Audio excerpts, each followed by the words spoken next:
Hi, I'm Wayne Wally, Editor-in-Chief of Rental Management. I'm here today with Jason Stansick of Edco Equipment Development Company in Maryland.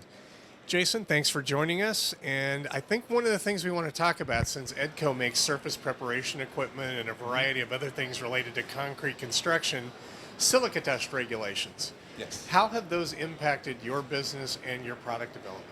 Well, in two ways, two major ways. One, it pushed us manufacturers to create better product, better vacuums, better, in our case, concrete grinders, creep planers, anything that we manufacture that could create silica dust. We had to improve our shrouds, our dust shrouds. We had to improve our vacuum ports, and on the vacuum side, um, we added new technology to the filtration of our vacuums. The other way it majorly changed our business is the law. We talked about silica prevention before. 'Cause, Yes. it's no secret that silica is dangerous and that grinding concrete, cutting concrete, or working with the topical parts of concrete create silica dust. Can expose the worker to that hazard. So we did talk about it, but the law made us talk about it more. And that's a good thing. Yeah. the the law gets a bad rap for being too complicated and unnecessary. Yeah. When in reality, it's not that complicated, Right. and it is very necessary for keeping people safe. So what we did at Edco was, and other manufacturers did too, our competition as well. Um, a lot of us use the internet. We made a whole page on our website. We Right. blasted out emails. Our whole philosophy for the past 2 years with this law has been whether or not you buy an Edco branded vacuum or not, at least the information's out there so people can choose the best vacuum for what their type of equipment um, should be used for. When we talk about silica dust and what's happened there, has this sort of changed the way you develop or produce surface prep equipment? Has surface prep equipment changed? I mean, obviously, it's still got to take off mastic. It still has to do this. It still has to do the grinding. It still has to do these things. Or are the machines now a little bit different because of the silica dust regulations? Well, it hasn't changed as far as the applications in which it can solve for customers. Someone comes in and they'll talk about, well, I need something. The rental store comes in and they say, I'm missing rentals. They don't have any surface preparation equipment. Well, we still talk to them about all the applications our products solve for their customers the exact same way. But as far as the product, so that's not changed. But as far as the product development, dust shrouds have improved. Vacuum ports have improved. And like I said before, the filtration of vacuum systems has been increased. So our vacuums, the way we had them before, our filter, or we call it the microclean filter, Right. that exceeded the OSHA standard for many applications. But when the law came out, we saw that while it takes care of most of them, it doesn't take care of all of them. So it could be an oddball application that somebody's using our vacuums for. Yeah. So we added HEPA level filters. HEPA, if you're not familiar with that, is it has over a 99.97% Yes. capture rate. That's what they use in airplanes. Right.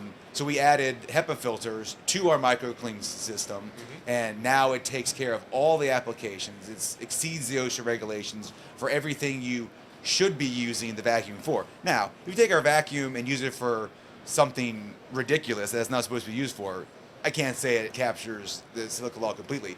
But everything you should be using our vacuum for, it exceeds the standard. And, Very that, and, the, and the law pushed us to do that. Yeah. So. In some ways, I look at it that the law kind of created some new opportunities and things that the end user or even the rental store is going to need to carry so that people are able to be safer while they're doing this sort of work.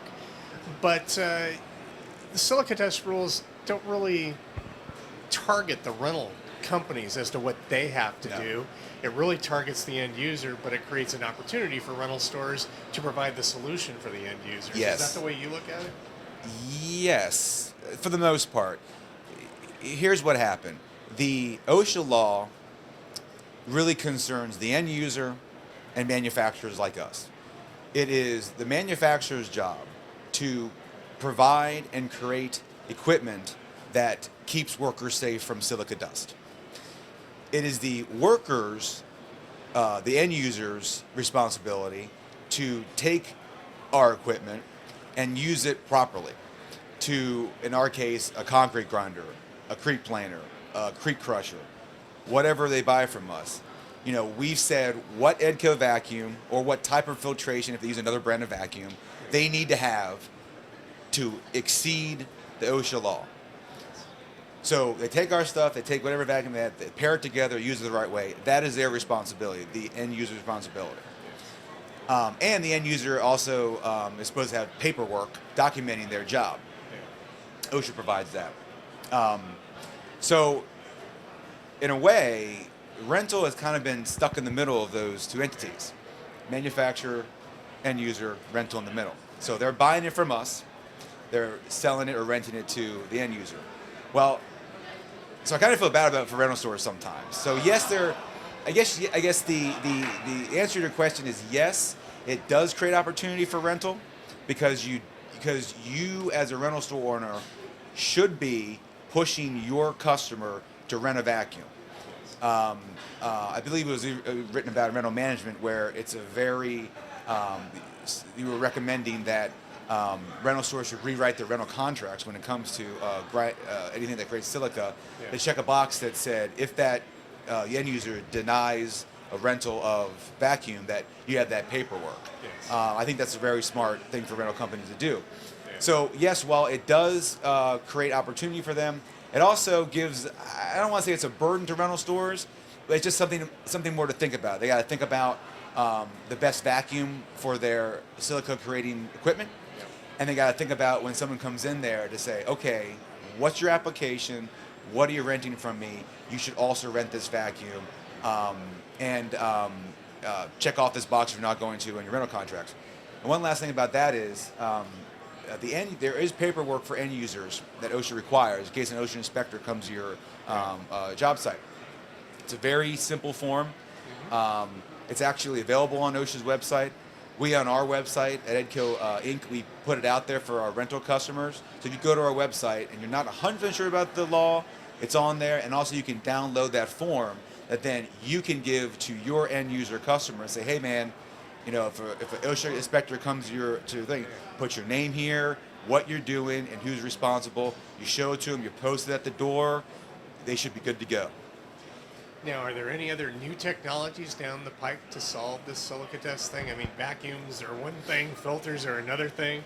Anything else that might be able to solve the problem? I think what solves the problem more than anything is awareness. I think this industry has done a pretty good job creating. Like I said, we really didn't need to create a ton of new product. We just had to add new filtration to vacuums. I'm not just talking about Edco. I'm talking about everyone, my competition, anyone who has anything to do with silica.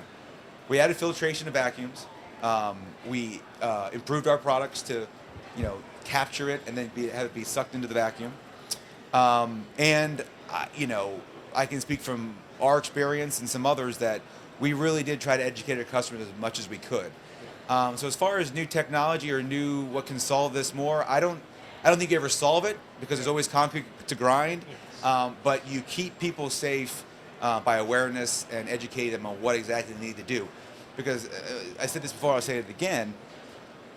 Silica is dangerous, and we need to work together and educate everybody on how they can prevent, how they can not be exposed to it.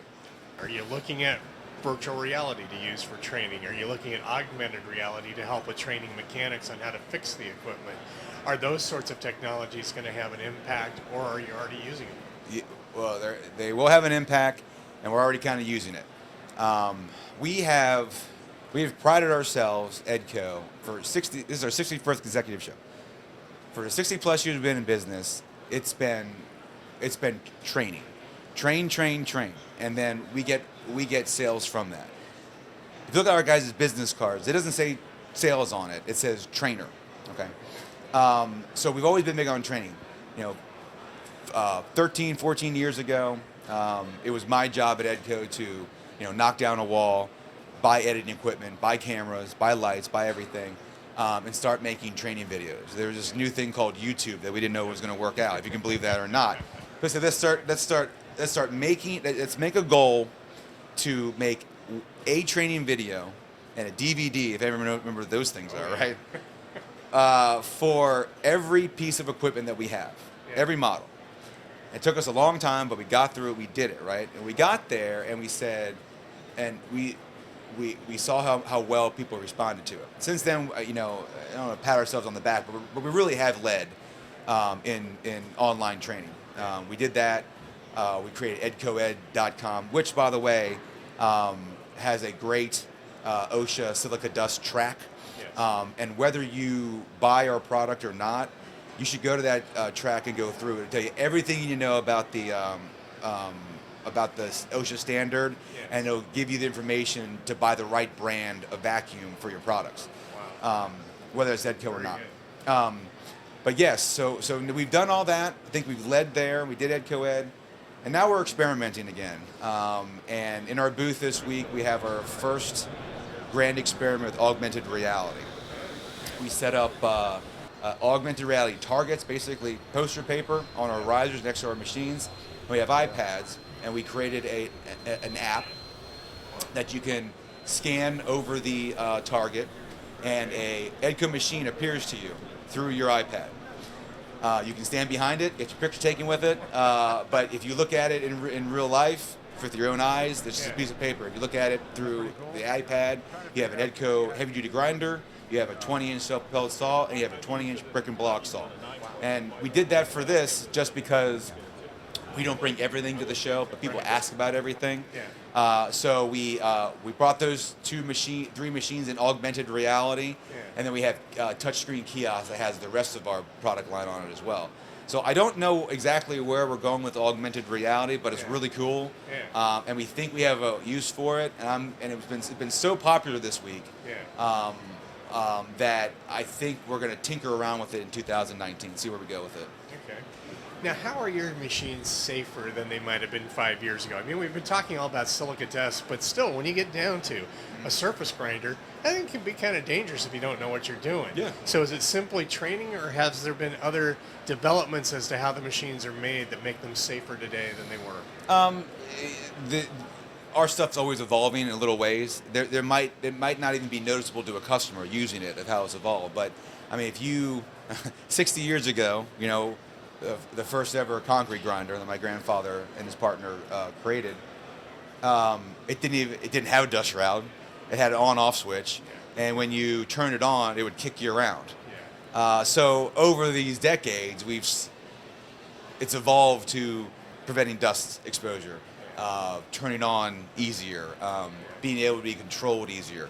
But I would say in the last 5 years, we've updated the inner workings, the bearings, the belts, our throttle cables, and anytime we have a really good relationship with our vendor, so they'll bring a lot of ideas. So I have this model now, you want to try it. We're always up to trying new things, always tinkering. Okay. Well, in terms of surface prep and the other types of products you use, what should a rental store be carrying in its inventory to meet the needs of their customers? Because some of these things are do-it-yourself projects. Mm-hmm. Others are for contractors, but contractors may run into different problems where they're going to need a different machine to help solve it. What do you think a rental store really needs to have in their inventory? If you've never had any surface prep in your store before, you need a low-speed grinder. That will meet the needs of a lot of the smaller applications walking into your door. Grinding thin hard coatings, thicker soft coatings, really leveling doorways. I talked to a gentleman yesterday.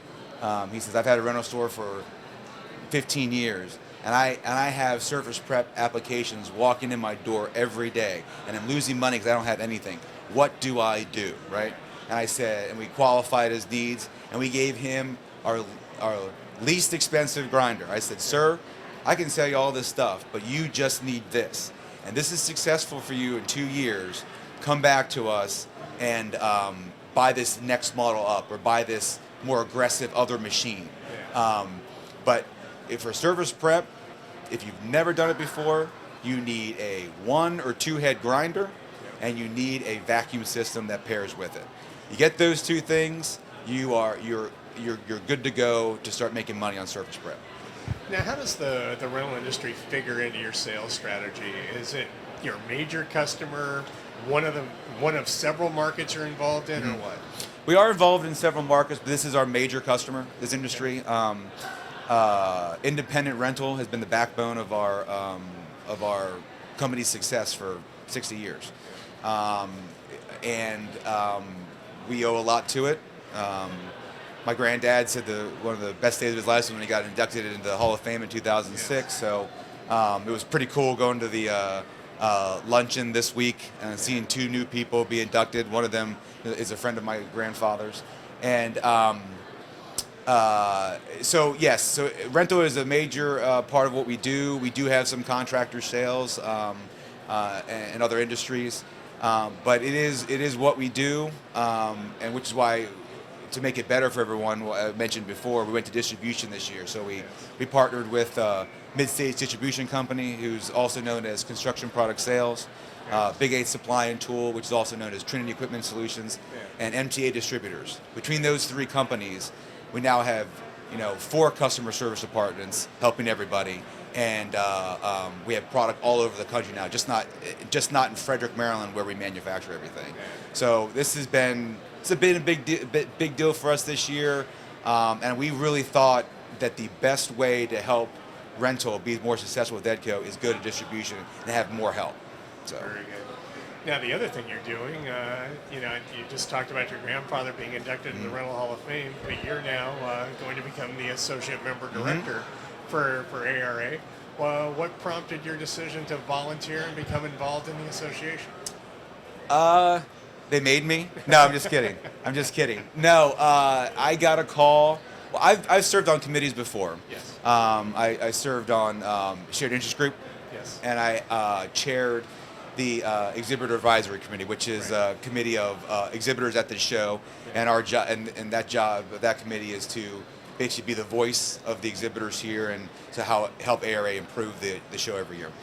So I got to serve on that for 2 years and chair it, and I've just stayed involved. Our company has a long history with ARA, and I got a call back in March and said, "Hey, your name came up as a possible candidate. Are you interested?" I thought about it for a couple of weeks because, I have a big pet peeve when it comes to boards. Is, someone joins it just for a resume building reason, or they think they have time for it, but they really don't. And really the latter is the worst because you come in with good intentions and you're just like, I bet off more I can chew here. So I had to think about it for a couple of weeks to make sure that I really could dedicate myself for 2 years to all the responsibilities that you guys need me to do. So when I got the call, I was flattered, and then I went to my board of directors 2 weeks later, kind of a little hesitant of what they would say about it. And I sent, it's a funny story, I sent an email on Thursday night. It was right after work, and I said, board of directors, I'm thinking about doing this. What do you think, right? Well, Friday morning I'm at the coffee machine in our lunchroom in Maryland, and I feel a presence behind me. And it's our co-president, Bill, who is the son, again, family company, is the son of my grandfather's partner. So my dad and Bill are co-presidents. And I felt this presence behind me. And it's Bill sitting like, it's close to me and you right now. I'm like, "Good morning, Bill." He's like, "That email you sent yesterday." I go, "Yeah." He's like, "Yeah, you're running. You're going to run." I said, "Really?" I thought you'd be like, I didn't know how you thought. He's like, "No." He said, "It is fantastic. This is a great opportunity for you." And we had never been asked before. No one from Edco had been asked before. And he just thought it was really cool. And I talked to my parents, too, who are also on the board, and they said, absolutely. And we ran in August. It was fun putting a little campaign video together. And I won. And you asked me this question when we interviewed in rental management of, how did I feel, or what it was, and I felt a lot of pride. And the reason I felt pride was no one cares about me. No one knows my name.